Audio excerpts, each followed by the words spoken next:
Starting a business means juggling a lot, and not just what customers see. There's operating agreements, compliance filings, and legal paperwork that all make up your business identity. That's a lot to manage on your own. Start your business with Northwest Registered Agent. They help you get more for your business, more privacy, more guidance, and more resources. Northwest has been helping small business owners launch and grow their businesses for nearly 30 years. They're the largest registered agent and LLC service in the U.S., with over 1,500 corporate guides, real people who know your local laws and can help you every step of the way. With Northwest, privacy is automatic. They never sell your data, and they give you free tools like operating agreements, meeting minutes, and thousands of how-to guides. Don't wait. Protect your privacy, build your brand, and get your complete business identity in just 10 clicks and 10 minutes. Visit northwestregisteredagent.com/OFD-free and start building something amazing. Get more with Northwest Registered Agent at northwestregisteredagent.com/OFD-free. This is Optimal Finance Daily. Do you work for money or does money work for you? By Mr. Feiner of MrFeiner.com. It's your lucky day. Someone comes up to you and offers to make money for you. Even better, they expect nothing from you. Initially, you think it's a joke, but it's not, and there's no catch. Someone will work for you to make you money, and they don't want anything in return. What would you do in this situation? Will you accept the offer?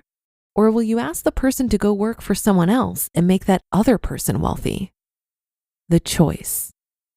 We are faced with this exact choice many times a day. Every time we earn $1, it comes to us with the promise of working for us and making us more money. We can allow it to work for us, or we can give it to someone else and it will work for them. If we decide to let it work for us, the dollar will work nonstop. It will never complain or ask for anything in return, and we can determine what work we give it. For example, one option would be to put it in a bank where it will work and earn interest for us. The dollar will work for us as long as we want it to. Months, years, decades. Over time, it'll grow to become $2. The second dollar, in turn, will also continue to work for us. Eventually, there will be $4, then $8, then $16, and so on. Instead, if we spend the dollar, we're telling the dollar not to work for us, but to go and work for someone else. Working for money. So, what's the difference between working for money and having money work for you? In the first case, working for money, we work to earn money every month. But after making money, we proceed to spend it by the end of the month. We again need to work the next month to earn money, which we again spend in that month. This cycle repeats. Basically, we're constantly working to make and spend money. Working for money equals earn, spend, repeat. Money working for you. In this case, instead of spending all the money, we save some money each month. Now, suddenly, something magical happens. We now have some money saved and we can ask it to work for us. How that money works for us is totally up to us. We may choose to put it in the bank to earn interest. We can buy stocks or shares and earn dividends, or we can buy a government bond and earn interest. There are many different ways to put our money to work. However, the important thing is to put the money to work. The type of work we assign is less important. We work hard to earn money. It's only natural that we make our money work hard for us. Money working for us equals earn, save, invest, put the money to work, and repeat. What is wrong with working for money? Nothing. As a matter of fact, I did that for many years. I used to spend what I earned. But at some point, I realized that it was a never-ending cycle. If I work for money, spend what I earn, I'll have to continue to work forever. And I was not too fond of the idea of working into my 70s and 80s. The simple difference between working for money and money working for us is the difference between having financial independence and not. Quote, make your money work for you or you will always have to work for your money. Marshall Silver. An apple a day. Let's say you decide to put your money to work by buying one share of a company, Apple. You are now a part owner of that company. You actually own a small piece of Apple, one share worth of the company. So next time Apple launches a new product, you'll stand to gain from it. The more money Apple makes, the better for you. It makes you feel less guilty about buying that new iPhone. Think about this for a moment. What you've accomplished by doing this simple task of buying one share in Apple. The best and the brightest engineers at Apple partly work for you now. Their hard work helps your Apple share price go higher. They're working to make you money. You can invest in the best companies in the world and share in their growth and profits. From theory to practice. The first step to making money work for us is to save money. This is where the concept of paying yourself first comes from. Pay yourself first. Decide how much you want to save every month. Once you get your paycheck, keep that money aside, and the rest of the money you can spend as you like. There are two different benefits to this approach. Firstly, you'll end up saving your desired amount of money every month. Secondly, you won't feel bad or guilty about spending the remaining money, since you already have met your savings goal for that month. Once you have money saved, you can start investing your money. Even though it may seem small at first, the money will grow over time due to the power of compounding.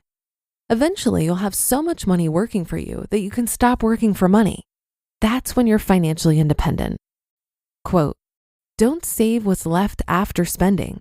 Instead, spend what's left after saving." Warren Buffett. In conclusion, every time we earn money, we have a choice to make. We can take the easy approach and spend it all. This pretty much guarantees that you will always work for money. Or we can save it and invest it. When you invest your money, it will work for you forever. The choice is yours. You just listened to the post titled, "Do You Work for Money or Does Money Work for You?" by Mr. F.I.R.E of MrFiner.com. The new year gets people thinking about finances, building an emergency fund, saving for a home, retirement. Done just tracking past spending? Want a tool that helps you actually achieve those goals? Set yourself up for financial success this year. Monarch is the all-in-one personal finance tool designed to make your life easier.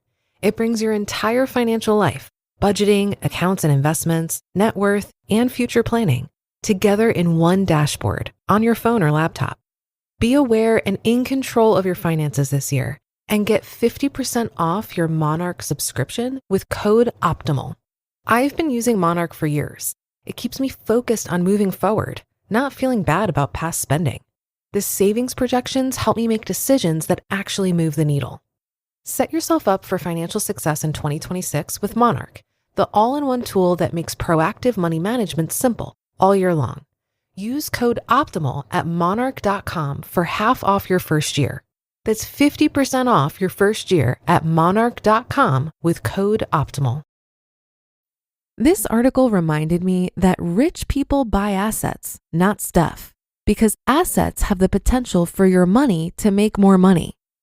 Buying an asset oftentimes means investing your money, but not always.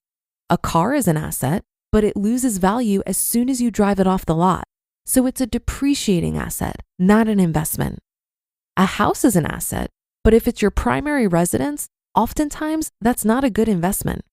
However, if it's a rental property where you're collecting rent every month, now it's an investment. I like to say that wealth is built in the gap between your income and your expenses. The hardest task you have is to identify the gap, grow the gap, and protect the gap. Deploying the gap can be relatively easy depending on your goals. You'll likely have some combination of paying off debt, saving some cash, and investing for your future. You can't build wealth without investing. And I know for me, the idea of investing used to be really intimidating. But of everything I just described, investing is the easiest part. There are 3 main ways to invest: in the stock market, in real estate, or in your own business. And the most passive way to invest is in the stock market. I am the laziest investor you will ever meet. I automated all of my investing, and frankly, I barely look at it or think about it. But the results speak for themselves. I built a $500,000 net worth in 8 years by not overcomplicating it. Read the book, The Simple Path to Wealth by J.L. Collins, and start investing today.